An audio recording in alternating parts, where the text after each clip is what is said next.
crests on our Mississippi River dating back to April 8th. The first crest was just above 20.6.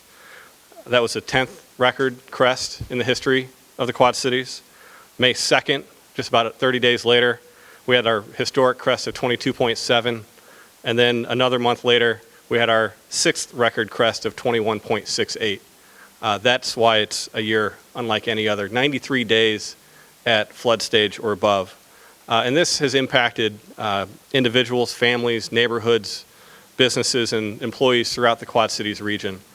We've had a major focal point here in the city of Davenport, but we also know that this has impacted people up and down the Quad Cities region. What has been a tradition here in the Quad Cities is that when there is a crisis, our community responds. So while it might have been a year like no other with 3 historic crests, each year whenever there is a person in need or a community in crisis, this Quad Cities community is resilient and we come together to help out. And that was demonstrated again this year. The Quad Cities Chamber has been proud to partner with the city of Davenport and with other organizations, nonprofits, businesses, individuals over the last 100 days to help respond.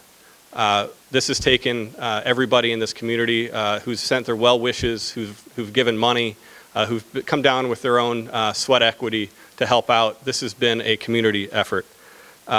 Throughout the last 90 days, the Quad Cities Chamber has seen a spotlight put on the fact that there is not much assistance out there for businesses who've been impacted by historic floods like this one or in times of natural disaster.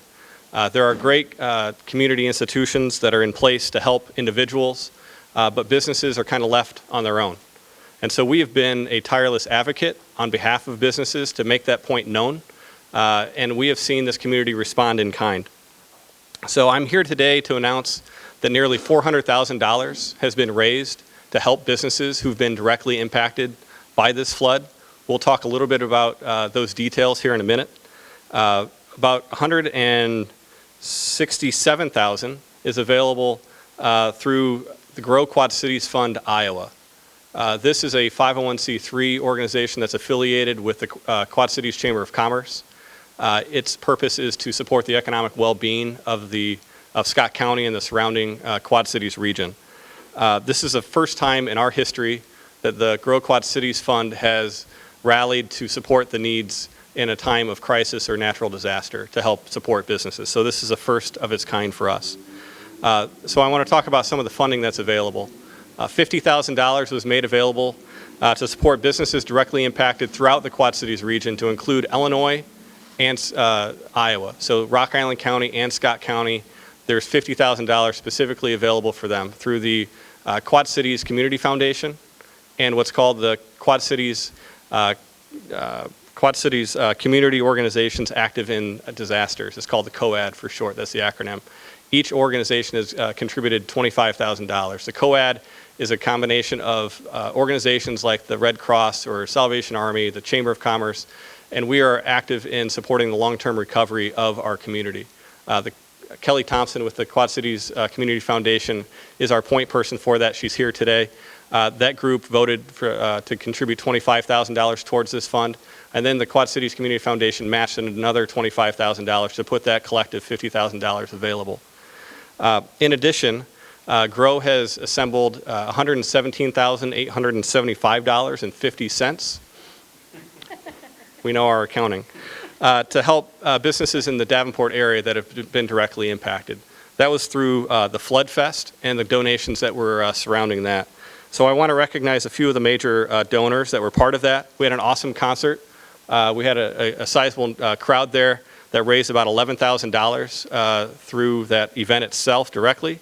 And then we had Regional Development Authority contributed sizable funds with Land and Waterman, Mid-American Energy, Rural Commercial, TBK Bank, Endless Brews, RubberStamps.com, and AT&T.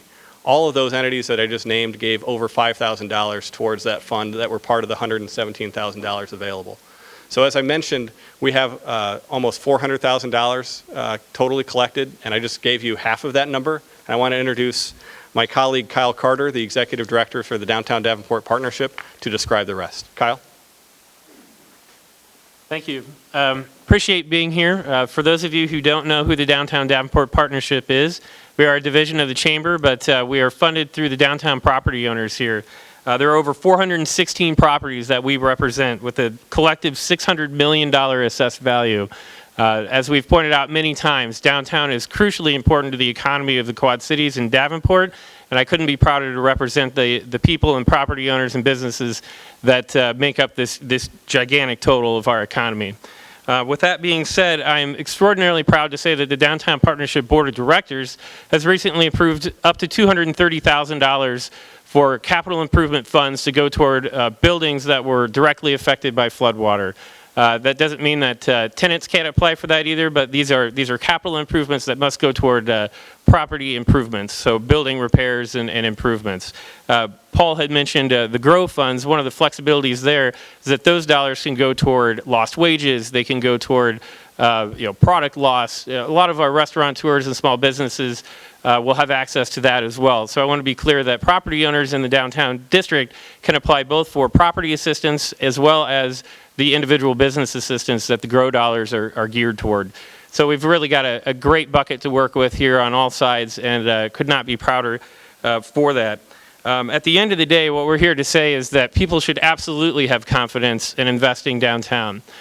We have met recently with the Business Coalition and city officials and are absolutely confident in both the short-term approach to flood protection, inclusive of the wall and others, but I will let Corey expand on that in a minute, as well as a commitment to permanent flood protection and semi-permanent flood protection down the road. That's a much larger table that includes the Corps of Engineers and includes a huge swath of the community. And that is a longer-term discussion that the mayor is leading that we are confident is going to go well. But we wanted to make sure that the group knew that we had been meeting jointly recently, and I believe everyone is on the same page. We all want the same thing. And that is protection, that is a plan going forward, and that is confidence that you can continue to invest here. We believe we have all of those things. And with that, I will turn it over back to Paul to introduce Corey. Thanks. Hi, I'm Paul again. I get to play MC. And just so you know, we'll take questions individually afterwards. So we have 4 more speakers, and it's my pleasure to introduce Corey Spiegel, the City Administrator for the City of Davenport. Corey. So I want to take you back a second. On March 14th, the Mississippi River was at 11.4 feet. The next day, it jumped to 14.88, and we began to battle what would become one of the most challenging floods in this community's history. Lasting more than 100 days, including 66 days at major flood stage, the flood is the longest in recorded history. And it included, as Paul mentioned, 3 of the top 10 crests, including setting a new record at 22.7 feet. Since last June, we have faced numerous challenges managing the impacts of the most precipitation in 12 months in recorded history. An already saturated ground faced snow, ice, flash flooding, and river flooding. And I couldn't be more appreciative of the efforts of our staff as they've battled these weather cycles. The devastation faced by our property owners, businesses, and residents stretching from the East Village through the downtown and into the West End is terrible. Davenport is a resilient community, however, and it will evolve from this devastating experience to build a stronger, better version of itself. As an organization, we will study and learn from this event. I want to be clear, we have a flood plan and we plan to continue to implement it. And through this catastrophic event, that plan will become stronger. Given the frequency and magnitude of floods, the city will implement reinforced temporary barrier configurations more often. That might include the L-shaped 2x2 you saw us construct as we prepared for the 3rd crest we saw this spring, as well as other reinforcement methods. As Kyle mentioned, the conversations over the past several weeks have been incredibly productive and enlightening. As an organization, we learned that despite our best efforts to communicate with our stakeholders and the community at large, we need to do better, and I commit to you all that we will. I appreciate everyone's patience and understanding and most importantly, the collaboration ahead as we work through the recovery stages and explore solutions ahead of us as far as permanent and temporary flood protection. And with that, I'd like to introduce the mayor, who will talk more about that. Corey does a better job of them. Yeah, thank you. Thank you, Corey. I am also delighted to be here with a great crowd. I had yesterday, my wife and I and my son and his family, first of all, we went to the Bootleg Hill and had some honey mead. Went across the street for an event that they were having at the Great River Brewery area with a bunch of people showing support. I met with the Lopez brothers, and we're getting excited to have Lopez open. They even have a special pizza that I asked them to build, and they're going to build that pizza, so thank you for that. And also, we know Ruby's is getting close, and after we had that discussion, went across the street and had dinner at Half Nelson. So it's exciting and positive that we're getting there. We have work yet to be done. I know as a community we're all there to support that. The big part's going to be not only getting them open, but then bringing the whole community down to be there, use those facilities, and show them how important that they are. I want to basically give your reassurance to all of you. Davenport is here to protect all of our citizens, all of our businesses. We will have to do that in partnership. We know that. Working with you as businesses, residents, and the city, coming together to make sure that you can not only reinvest, but continue investment in the downtown area. So that's important, and so there's no confusion. What we had before is a minimum of what we've done for protection. We look at ways of adding additional levels of protection, as Corey mentioned earlier. So let's be strong to that idea as a group. This is the place to be, and this is a place to develop. But also, all the way up and down the river, the southeast part of downtown is extremely important, but also Mid-American Glass and Solar Vision and the Sears Manufacturing at the other end of our downtown area onto the west end. Everybody's important, and we want to come together as a group to make sure they are supported. I think also the next thing we're going to do is in the next approximately 2 weeks, right after the holiday, we'll be convening our flood task force. And a number of you, some of you I've already talked to, others are being finalized based on their schedules. It's going to be a fairly large group, and it'll be available for people to sit in and watch what we talk about. But we're going to have a cross-section of people from Corps of Engineers to business owners to individuals who have experience from Mid-American Energy and all different types of entities that have influence, as well as Canadian Pacific Railroad. We need everybody to come together to take a look at what we're going to do. But I think that's important, and our first step of that is going to be, what are we going to collaboratively protect? Now that seems like a pretty simple issue, but when you have 9 miles of riverfront, that's a little more complicated. And at what level, how we can collaborate to do that. So we want to have that discussion, knowing full well that we are going to protect the downtown area. That's not the issue, but as we look at long-term plans, there's creative and maybe new ways to take a look at that issue. Secondly, at what level? Is it 21 feet, 22, 23, 24? Those also have to be considered as we look forwards to the future, because we're afraid is a new normal related to flooding. We hope we're wrong, but we want to be prepared not just for 22, but what happens if it goes beyond 22, as an example, and what are our options to do that. Also, we have some opportunities for other flood resilience related initiatives.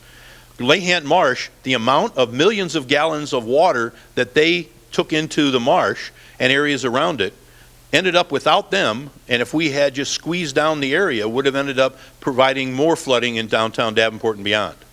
There's other initiatives, and there's, as a co-chair of the Mississippi River Cities and Towns Initiative, representing all 89 mayors on the Mississippi, we're looking at ways to provide more wetland areas, more water retention areas, so they can also ease at another part of the tool in our toolbox to provide flood protection. Lastly, we need to continue to talk to Canadian Pacific. As most of you know, they've raised their tracks 3 feet. How do we build in what they've done into a long-range plan? And ultimately, we're talking about, as we look at all 4 of those items I just discussed, how can we come together to find creative, collaborative ways that, in fact, not only will do flood protection, but also create the world-class riverfront that we want. We don't want to sacrifice one for the other, but I think there are, and I'm confident there are, ways to come together collaboratively and find ways to provide a world-class riverfront and protection. And there's some interesting plans we're already discussing, but more importantly, we need to get all of you around the table with broad representation to have that discussion. And then I think we have to also look at then what the funding options are going to be. Depending on what we want to do, we want to look at what that's going to cost and how can we in fact find unique ways and collaborative ways and partnership ways to provide the funding that we need. And I think I want to share, on top of all of that, it is very important to be committed, we are committed to the fact intermediate flood protection needs to be in place. Before we do a grand plan that's going to take us some time to do, we want to assure you that we're going to be even more vigilant on the intermediate plans that we're going to need on temporary flood protection. Or whatever flood protection we need, we may be doing some unique things in addition to what we've done before, additional things that we may do. So I think it's important to understand we can't just wait for the grand plan. We've got to be prepared for the next flood, which could happen 6 months from now.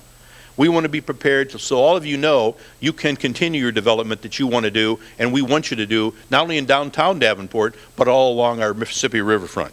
So, and I guess the last thing I just wanted to share is we're going to do this and make sure we keep the public informed with the task force at each step. Let them understand what's happening, provide input, be totally transparent so that everybody can see what's being discussed, what the options are, and as we build towards the final long-term strategy, we want to make sure everybody has a role in that process. So again, thank you to all the businesses. I see a number of you here today. Thank you for what you've committed and what you're going to continue to commit to. We're committed to you to make sure that the development not only resumes what was happening before, but gets even greater. Because you're an important part of our downtown. The businesses that are involved are important to us, and also everybody along our Mississippi River. And we have to understand, in addition to that, we got to make sure we add to our sewage treatment plant and our water system. Those are also extremely important parts of all of this, because we'd have a much different issue if our sewage treatment plant went out along this process. So we're all coming together, looking at the entire city, working together as partnership to make sure not only we get you all back operational, but more importantly, we create a platform for even more development. With that, I'd like to introduce my friend Dan Bush, who is one of the business owners. We've had some meetings, additional meetings, and I'm delighted that he's here. I see Tim is here as well, but a number of you other business people are here in the room today. Joe is here, and we want to make sure that you hear from the business side as well. Dan. You're welcome. Again, my name is Dan Bush. I'm with the, I'm a little taller. I'm with the Downtown Davenport Business Coalition. It took, until Friday for us all to get in a room together, and to echo what Kyle said, you get in a room together and you figure out pretty quickly that we do all want the same thing. We all believe in a vibrant downtown, and we can't do it without each other. There are new businesses, like Lopez, like Ruby's, like Half Nelson, who have been just around for a couple of years that are or brand new, that are giving new looks and new opportunities for people to come downtown. And it really takes a unified front from the chamber, from the city administration and the city council and the public at large to get on the same page and open up that conversation so that we're not just exchanging letters. So we're super excited about what the future holds. And I just want to mention, not to forget places like the Village of East Davenport that didn't have access to their space for many months. What we need now is a call to action to the community to come out and support these businesses, especially the new ones and especially the ones reopening from flood damage. That is the most important thing we need right now, and so I'm hoping that everybody can come down and just support. So thank you. Thanks, Dan. All right, next up, last speaker is Alderman Kyle Grip, City of Davenport. Yeah. So last week, Ms. Spiegel, Alderwoman McGinnis, and Alderman Condon, who's in the back there, we met with representatives from the Downtown Business Coalition, as well as Kyle Carter from the Downtown Partnership, for what was a much needed and long overdue face-to-face meeting. That meeting was very productive, and without question, we walked away with a path forward, an agreement to meet regularly, and a unified commitment to protecting and redeveloping both our downtown and our riverfront. We've endured a long and painful 98 days with River Drive closed. We've missed our riverfront, we've missed our ballpark, and we've missed access to our downtown businesses. And let me tell you, they've missed us too, and they need our support now more than ever that they're opening. No one has been as negatively impacted by this flood as the folks who live downtown, work downtown, and own businesses downtown. Our downtown partners have been incredibly resilient in the face of adversity. They've shown what it means to be good neighbors, and they've shown what true community is. And they're ready to move forward. They're ready to rebuild, and to do that, they've needed a commitment from City Hall that flood protection will continue to be provided, that their voices will be heard, and that they will have a seat at the table. And when they decide to begin their rebuilding process, that the City of Davenport will have their back. And unequivocally, we will. Our downtown is the soul of our city, and we must work hard to keep it vibrant. Our downtown partners will have a seat at the table. Their concerns will be heard, and the City of Davenport will be an active and engaged partner in the redevelopment of our downtown. Together, we will rebuild our downtown and our riverfront, and we will be better because of it. I'm certain of that. I'll turn it over to Paul for closing comments. Awesome. Thanks, Kyle. Well, I think you heard enough today. We have a great partnership in place, and I think what I heard today is great things happen when we all work together. So I want to remind you, we'll be putting out, as of right now, on the QuadCitiesChamber.com, all the applications that are available for the businesses and property owners that have been impacted by the flood, so that way they can apply for the funding that is now available. Nearly $400,000 worth of funds will be made available, and we'll be dispersing that money by the end of July. So thank you very much again for joining us today, and we'll all be available for comments.